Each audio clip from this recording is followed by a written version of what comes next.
د شپې داستان.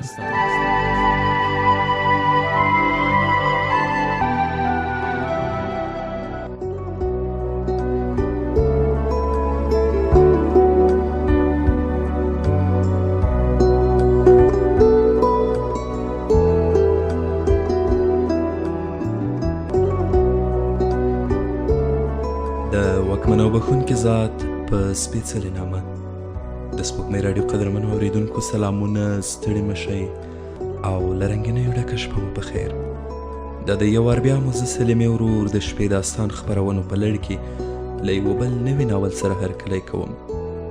د لمنې اور هغه په زړه پورې ناول دی چې ښاغلی ډاکټر عبدالهادي حماس لیکلی. لکه څنګه چې د ناول له نامه نه ښکاري، کیدای شي ډیری وخت مو له نږدې خپلوانو، ملګرو، همزولو او یا هم هغو کسانو چې ډیر مو زړه ته نږدې وي داسې څه لیدلي یا اورېدلي وي چې کاملا مو د تمې خلاف وي. د لمنې اور کټ مټ همدا معنی افاده کوي.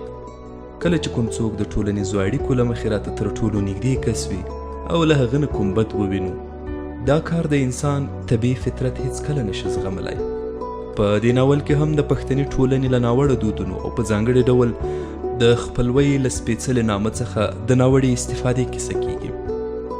زیات منظم ډول راځو د داستان په لومړۍ برخه پیل کوو.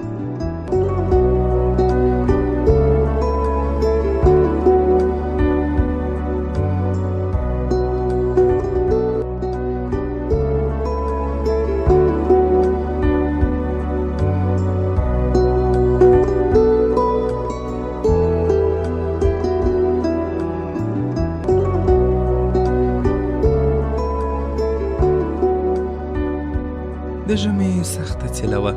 باد د واورې څپولې داسې تاوول ته وا د بیابان بړبوکۍ د خزلو بڅر کې په خپله غېږه کې رانغاړي. ساړه خورا زیات و. کله به چې د انسان له غومبرو ټنډې او مخ سره لګېده نو داسې به یې احساسوله چې د سکروټو بڅرې پرې راووري. د باد د شپېلۍ اواز ډارونکی و او د واورو څپولو د هر لاروي په وړاندې ګواښونکې څپې راپارولې. خو سایره له دې ستونزو سره سره په خپل هوډ کې غښتلې وه او د خپل منزل پر لور یې په اوچتو ګامونو لاره لنډوله. خو کله کله به د باد څپه دومره تیزه شوه چې د سایرې له ګوتو به یې د ټیکري پیڅه چې له ځانه یې تاوه کړې وه خوشې کړه او هغې به د ساړه باد څپه د سکروټو د تاو په څیر د مخ او ورمیږ په پوستکي کې حس کړ. خو ژر به یې بیرته مخ او سر په ټیکري کې کلک ونغښت او د خپل کوچني زوی سره یو ځای یې د خپل اوښې حاجي نظر جان د کور پر لور لار لنډوله. د حاجي نظر جان کور دومره لرې نه و. د دوی له کور سره په 5 کیلومترۍ کې لویه برجبره کلا د غره لمنه کې چې شاوخوا یې ساره نه تر سترګو کېده جوړه کړې وه.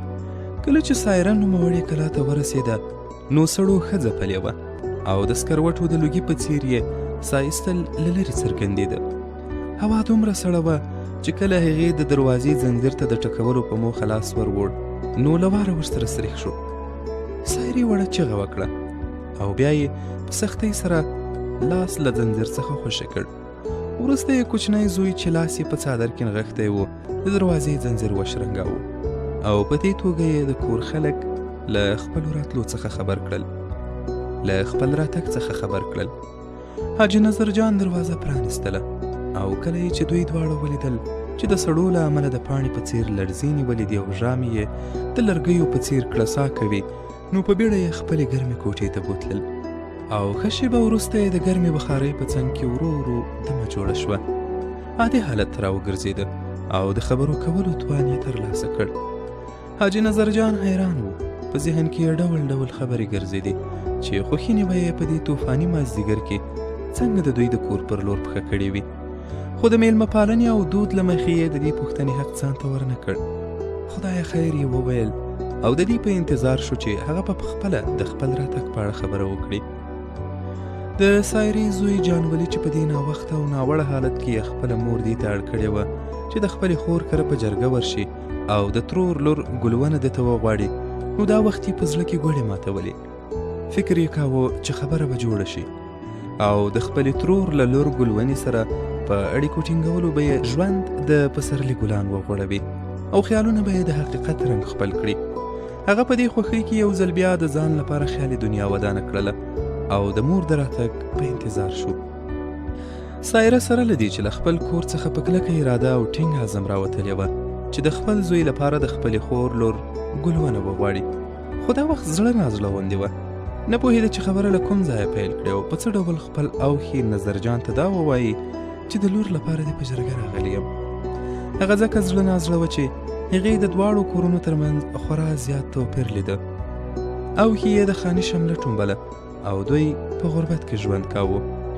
د سایرې ذهن د دې توپیر په لوړو او ژورو کې لاس او پښې وهلې او په ژور فکر کې ډوبه وه چې ناڅاپه یې د کوټې له وره سره د پیالو شرنګا تر غوږ شوه چې مخ یې ور واړاوه.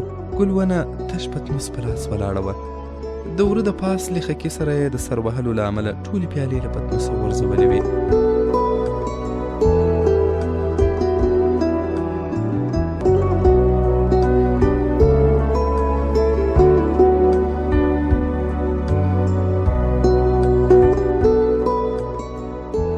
له شرمه یې ومبرې تک سره و. دا شرمناکه حالت که د هغې دپاره ځورونکی و، خو د لیدونکو دپاره یې د هغې په مخ کې خورا ښکلې منظره جوړه کړې وه. کوټه کې ناستو یې له شرمېدلې څېرې خوند اخیست، خو هغې هڅه کوله چې خپله تېروتنه په یوه مینهناکه مسکا کې پټه کړي. نو د کوټې چوپتیا ماتولو په پار یې په خپل پلار سترګې خښې کړې او ویې ویل: پلاره، نه مې درته ویل چې ورونه زما د قد په اندازه جوړ کړه. ستا له دې ټیټو ورو سره د سر وهلو له امله خو به مې په سر کې دانه راوخیږي. پلار یې له لنډې خندا وروسته مخ ور واړاوه. ورته یې وویل: د پلار نازولې، ته د ځوانۍ په نشه کې ډوبئ. سړی لږ خیال کوي چې وره ته رسېږي نو سر چټوه. دا خو د ورونو نورماله اندازه ده. ګلونې هم پر مخ رالوېدلي ویښتان له غوږو تاو کړل. مسکی شوه او بیا یې ښکته په شرمناک انداز وکتل. له ځان سره یې وویل: ښه نو مجبوره یم خپله ونه کمه کړم. سایرې د دواړو خبرې ور پرې کړې. اوښي ته یې وویل: اوښیه، لور مې مه ځوروه، تا اوس هم هغه زوړ خوی نه دی هیر کړی چې په نه خبره او کوچنۍ تېروتنه به دې په کو کړو. د سایرې په خبره ټولو وخندل او ګلونې له چای اچولو وروسته خپلې ترور سایرې ته وویل چې زه به مې مور ستا له راتګه خبره کړم، بېرته ژر راځم. سایرې د سر په خوځولو اجازه ورکړه او د هغې له وتو سره سم یې حاجي نظرجان ته مخ ور واړاوه. ویې ویل: اوښیه، زه د یوې مهمې خبرې لپاره راغلی یم. غواړم ستا په ګلونه د خپل کور ښکلا زیاته کړم. ستا دغه د ګلانو څرۍ د خپل کور په ځمکه کې وکرم، تر څو مو کور پرې سمسور او زموږ د خپلوۍ اړیکې نورې هم غښتلې شي. نظرجان ځواب ورکړ: وبخه، پوه نه شوم خورکۍ، لږې واضح خبرې وکړه، ته څه وایې؟ سایرې لږ په غلي انداز کې خبره ور غبرګه کړه، ځکه پوه شو چې اوښی یې له خبرو سره دلچسپي نه ښیي. ورته یې وویل: ستا لور ګلونه مې جانولي ته غواړم. جانولي 26 کلن ځوان و. اوږدو ویښتانو، په غاړه او لاسونو کې زنځیرونو او چالاکه ژبې ځانګړی ډول ورکړی و.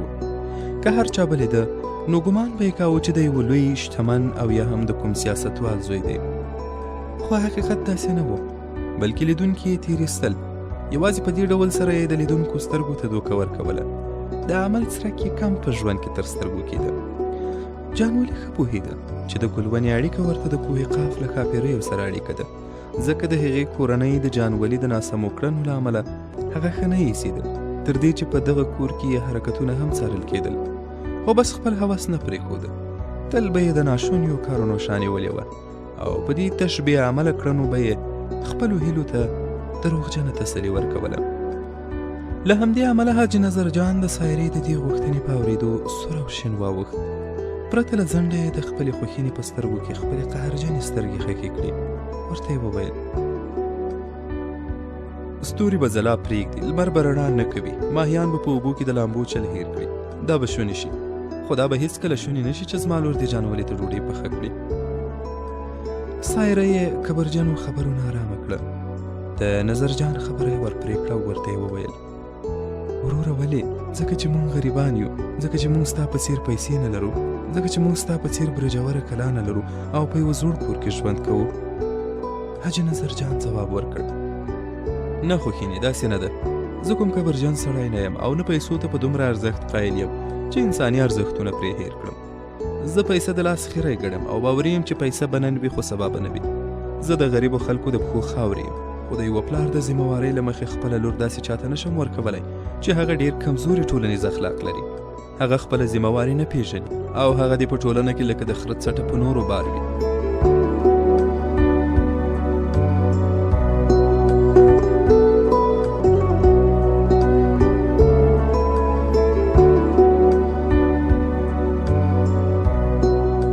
سایره نه پوهېده چې اوښی به یې د جانولي په رازونو او کمزوري شخصیت خبر وي، خو چې پوه شوه نور یې ونه غوښتل چې د خپل زوی غیبت د اوښي له خولې واوري. یوازې دومره یې وویل: سمه ده اوښیه، ښیښې په خوښي وي، په زور نه کېږي چې خوښه مو نه ده نوره دغه خبره دلته تړو، خدای به یې بل ځای قسمت خلاص کړي. د دوی خبره نه وه خلاصه چې ګلونې او مور یې دروازه پرې را خلاصه کړه. ګلونې چې د خپلې ترور وروستۍ خبرې د دروازې تر شا اورېدلې وې، له خبرو یې درک کړې وه چې د دې اړیکه غواړي. نو سایرې ته یې وخندل او ورته یې وویل: ترورې، جانولي خو زما ورور دی، آیا ما ورور ته غواړي؟ سایرې په خبره د زړه په زور وخندل، ځکه چې د اوښي په منفي ځواب خفه وه. بیا یې ورته وویل: سمه ده لورې، زه پوه شوم، وایي چې کار نه کوې، پلمې ډېرې دي، کومه خبره نه ده، په زور مو نه مجبوروم، خدای مهربانه دی، بل ځای به یې خدای بخت خلاص کړي، په دې اړه نورې خبرې نه کوو. ګلمنې نه غوښتل بل چاته واده شي، ځکه چې له کوچنیوالي یې د خپلې وهمزولي خالد سره مینه لرله. د خپلو خیالونو نړۍ یې پرې آباده کړې وه. زړه یې یوازې د هغه په یادونو کې سکون موندلی شو. د هغه مینه یې زړه ته لوېدلې وه، د بل چا دپاره یې پکې خالي ځای نه لیده. تل یې د هغه د کوچنیوالي په یادونو فکر مشغول و. د زړه اړیکه یې ورسره داسې تار تړلی و چې شکېدل یې ورته د مړینې په قیمت تمامېدل، نو ځکه یې هر خواستګار ته پلمه کوله. سایرې شپه همدلته وکړه او سهار خپل کور ته روانه شوه. جانولي د دروازې سره سترګې تړلې وې او په دې انتظار یې شېبې شمېرلې چې د مور په لاس یې کله دروازه خلاصېږي نو ګل به ورسره وي او پرده به د ګلونې د اړیکې زیری کوي. بالاخره دا انتظار هم پای ته ورسېد. دروازه خلاصه شوه، خو د جانولي د تمې او انتظار خلاف یې د مور په تریو تندي او پریشانه څېره سترګې ولګېدې. پوه شو چې ترور میړه یې ورته د اړیکې بلنه رد کړې. مور ته مخې ته راغی، ورته یې وویل: مورې، لکه چې سحر د کار ونه کړ، لکه چې هغوی له موږ سره ځان نه سموي، لکه چې هغوی موږ د ځان سیالان نه بولي. مور یې ځواب ورکړ: ای زویه، که ستا عمل ښه وای دوی به هېڅکله هم ستا رشته نه ورد کړي، دوی به ډېره په خوشحالي ستا بلنه منلې وای. هغوی ګرم نه دي، یو پلار خو خپله لور په سن نشي لاهو کولی، د هغې ژوند خو نشي خرابولی. جانولي یې خبره ورغوڅه کړه. د خپلې ناپوهۍ په خره بیا سپور شو او ورته یې وویل: مورې، که دوی موږ ته سپک وکتل نو موږ هم ورته سپک ګورو، که دوی زموږ درناوی ونه کړ نو زه به هم د دوی داسې درناوی وکړم چې لکه بله به یې بیا اړ شي او په ټیټو سترګو به دا اړیکه ومني، زارۍ به هم دوی کوي، خوشحاله به هم دوی وي. مور یې په خبرو حیرانه شوه. جانولي ته یې وویل: زویه، دا څه وایې؟ بیا کومو ګلانو ته اوبه ورکوي؟ ته بیا څه کول غواړې؟ ستا بیا کوم بد نیت ته زړه دی؟ ښیښې خو د زور خبره نه ده، د دواړو اړخونو په خوښي کېږي. ما مه ډاروه، کوم څه ونه کړې او په کوم جنجال کې مو وانه چوې. زوی یې ځواب ورکړ: مورې، زه نور هېڅ هم نه کوم، یوازې دومره کوم چې دوی په ټیټو سترګو او زاریو سره یو ځای تاته راشي او په ماته خوله ووایي چې د خدای لپاره دا رشته ومنئ. سایرې په ورختایۍ سره زوی ته مخ واړاوه. ورته یې وویل: زویه، ته څه غواړې وکړې؟ د خدای دپاره موږ په کوم جنجال کې وانه چوې، د ګلونې د تښتولو هڅه ونه کړې. ما د هغې نه هم پوښتنه وکړه، د هغې نظر مې هم وغوښت، هغه هم په دې رشته راضي نه وه.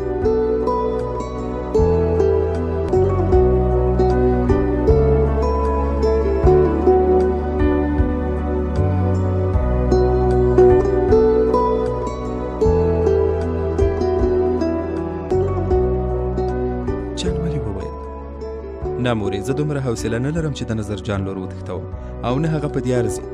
هغه څه چې زه یې ورسره کوم زما په زړه کې دي او یوازې هغه وخت به څرګند شي چې کله د عمل جامه واغوندي.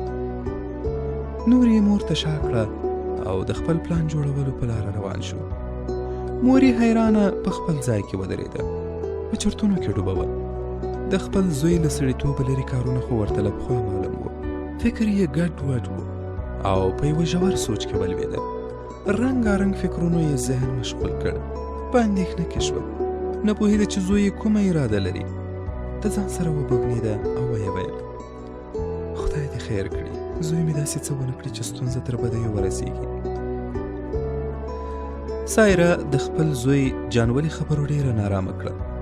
د هغه له لاسه کېدونکي ګماني کارونو سره یې د هغو کړنو بدبختي هم مخې ته ودرېدې، خو له اوږده ذهني کشمکش وروسته یې ځان په دې ډاډه کړ چې جانولي ځوان دی، احساساتي دی. ځوانان تل له جوشه کار اخلي. هسې د نظرجان رډ ځواب ټکنی کړی، سوري ورکړی او په داسې خبرو خپله غوسه سړوي. هغه کومه شومه اراده نه لري او نه هم د کوم کار هوډ لري. خو جانولي د مور د فکر خلاف په دې خبرو یوازې غوسه نه سړوله، بلکې یوې لویې ارادې ته یې نیت و. غوښتل یې یو طوفان راولي، د انساني فاجعې دپاره مټې راونغاړي، د انساني ژوند سره د قمار لوبه وکړي، یو لوی وحشت رامنځته کړي، له ترحم او زړه سوینې لرې تیری وکړي، د یوه حیاناک انسان نه د هغه حیا واخلي، د هغه په ژوند باندې نخرې وکړي او د هغې د هیلو په مرۍ چاړه راکش او غوښتنې یې له تورو خاورو لاندې کړي. هغه ته دا کار سخت نه و او نه یې داسې ارادو د زړه مراندې لړزولې، بلکې داسې کړنې یې له ویاړه ډک عمل باله، اتلولي یې بلله او زړورتیا یې ګڼله، ځکه چې لنډ فکره انسان و. یوازې هغه ځای یې لیده چې پرې ناست به و، خواوشا یې نه لیدله. کوم کار ته چې به یې اراده وکړه، پرته له دې چې عواقب یې وڅېړي، اقدام ته به یې پیسې رابټ وهلې. له مور سره له جلا کېدو وروسته جانولي په یو پیتاوي کې یوه ارامه لمر وږي ته کېناست. په چرتونو کې ډوب شو. سوی مغز کار وکړي او د حاجي نظرجان په وړاندې داسې دام کېږدي چې په غبرګو پښو یې پکې ونښلوي، څو هغه اړ شي خپله لور ده ته ورکړي. بالاخره له اوږده فکري کشمکش وروسته یې یو پلان ذهن ته ورغی. د ځان بریا یې پکې ولیده. له خوښۍ یې وغوړېد، ناڅاپه له خپله ځایه پاڅېد او سمدلاسه د بازار په لور وخوځېد. یو درملتون ته ورته شو. درملتون والا ته یې وویل ډاکټر صاحب، درمل مې پکار دي، داسې درمل راکړه چې په بوی کولو سره سړی نشه کړي. درملتون والا په حیرانتیا ورته وکتل. ځواب یې ورکړ وروره، په داسې درملو څه کوې؟ څوک اختطاف کوي او که کومه بله شومه اراده لري؟ جانولي ورته وخندل او بیا یې په ځواب کې وویل هی ډاکټر صاحب، آیا زما قواره اختطافګر ته ورته ده؟ زه خو یو لویشت یم او د مرغۍ زړه لرم. اختطافګر خو ببره سینه او د زمري زړه لري، لوی قدونه لري. زما لویشتک د دې کارو سره څه؟ درملتون والا یې په خبره وخندل. ورته یې وویل نو څه پرې کوي؟ جانولي ځواب ورکړ یو لیونی ورور لرم، کله کله د ځان وژنې او د نورو د وژنې هڅه کوي. ډېر یې نارامه کړي یو، کله کله یې له لاسه زموږ کورنۍ ډېره زیانمنه شي. ما ویل داسې درمل پیدا شي چې ژر نشه راوړي، نو د حملې په وخت کې به له دې درملو ګټه اخلو، خپله به هم زیان نه ویني او زموږ کورنۍ به هم د هغه له زیانه خوندي وي. درملتون وال ورته وویل ته په حقه یې وبخښه وروره چې بې ځایه تور مې در باندې ولګاوه. ما لومړی فکر وکړ چې کیدای شي چاته د زیان رسولو دپاره ترې ګټه اخلي، څوک پرې نشه او بیا یې وتښتوي، خو په دې پوه نه وم چې په یوه خطرناکه ستونزه کې راګیري. له تا سره باید مرسته وشي، خو زه یې نه لرم ځکه دا شیان بند دي. خرڅول یې د قانون له مخې جرم بلل کېږي، که د هر چا سره ګیر شي بندي کېږي. موږ داسې ممنوع شیان د ځان له ډاره هم نه راوړو. جانولي وویل وروره، بس د خدای دپاره یوه مرسته را سره وکړه. دا روحي ناروغ زموږ د کورنۍ دپاره لوی ګواښ دی. هغه زموږ د ټول کور ژوند اخیستلی شي. موږ وژغوره، زموږ د کورنۍ غړي وژغوره. جانولي په دې غولونکو خبرو هڅه کوله د درملتون والا خواخوږي ځان ته راجلب کړي. بالاخره په دې مکرجن پلان یې د درملتون وال زړه ته لاره وکړه او جانولي ته یې وویل څه چې ته غواړې هغه نه لرم، خو زه در سره یوه مرسته کولی شم. داسې درمل در کوم چې په اوبو او یا هم په چایو کې ناروغ ته واچوي او هغه یې وڅښي، څو دقیقې وروسته بېهوښه کېږي، خوب پرې راځي او بیا د نیم ساعت دپاره په هېڅ نه پوهېږي. کله یې چې بېهوښي ختمیږي نو دماغ به یې ارامه وي او بیا به د داسې کړنې هوډ نه لري. د دې خبرې په اورېدو د جانولي له خولې د خوشحالۍ یوه بېواکه چغه ووته. د درملتون والا یې په غېږ کې ونیو. د خوښۍ په خبرو یې پیل وکړ. درملتون والا ته یې وویل ژوندی اوسې ډاکټر صاحب، ما سره به ډېره لویه مرسته وکړي. دا مرسته به دې هېڅکله هم هېره نه کړم، ځکه چې له دې مرستې سره دې زموږ ټولو ژوند ژغورل کېږي. باور یم ستاسو لپاره هم لوی ثواب پکې دی. درملتون وال درمل ورکړل او د هم په جیب کې واچول. د 100 قیمت پر ځای یې د 1500 لوټ درملتون وال ته د میز په سر کېښود. نور یې د کور په لور له خوښیو په ټوپونو مزل پیل کړ. په لاره کې به یې څو ځلې په خپل جیب لاس راکش کړ تر څو ډاډه شي دا قیمتي توکي چې د خوبونه ورسره تړلي ترې ورک نه وي. کلي ته ورسېد او درمل یې په کور کې په یوه ځانګړي ځای کې کېښودل. د درملو په وسیله د دامې ښودلو پلان یې په بېلابېلو لارو ذهن مشغول کړی و. کله به یې ویل ګلونه پرې مسموموم او بیا یې تښتوم، کله به یې ویل له بېهوښۍ وروسته داسې څه پرې کوم تر څو کورنۍ یې اړه شي ګلونه ماته راکړي. کله به یې فکر دا ومنله چې پلار یې لومړی نشه او بیا یې وتښتوي او ښې ډېرې پیسې پرې واخلي او بیا هغه پیسې د ګلونې په لاسته راوړلو ولګوي.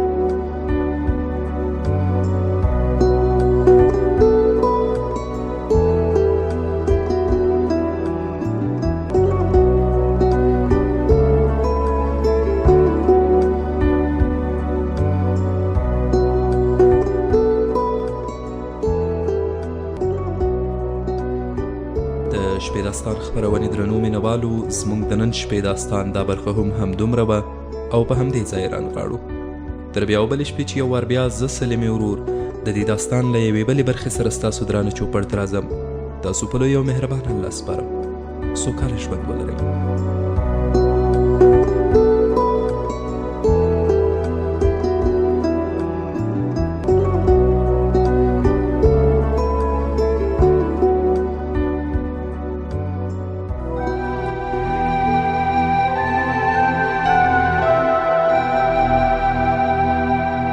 د شپې داستان